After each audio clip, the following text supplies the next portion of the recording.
तुम्ही एक एक्सपेरिमेंटूय करताले, थोडे म्युझिकानूय तुम्ही एक्सपेरिमेंट केला, त्याच्या बद्दल आमकां थोडें सांगा. निश्चितपणे आम्ही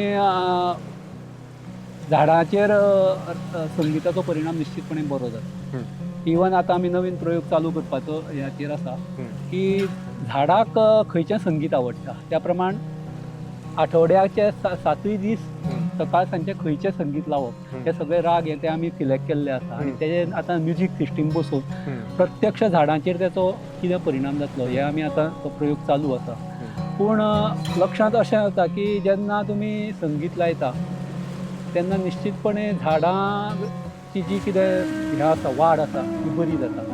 हे निदर्शनाक येयल्लें आसा. हय. तशेंच तुमी मंत्र म्हणटा, मंत्रोच्चार हें करता, स्तोत्र म्हणटा, त्याचो सुद्दां झाडाचेर बरे परिणाम जाता. हेंय सिद्ध जाल्लें आसा. हो प्रयोग आतां आमी नवीन करप चालू आसा, की शंख वाजोवप, घंटानाद करप, सकाळ सांजचें आपलें अग्निहोत्र करप.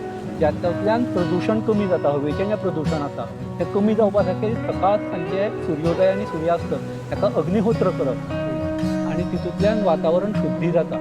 आनी अशें शुद्ध वातावरणांत जेन्ना तुमचीं झाडां आसता तेन्ना निश्चितपणे ते रोगराई आनी आजार कमी जाता. एकदम सारकें.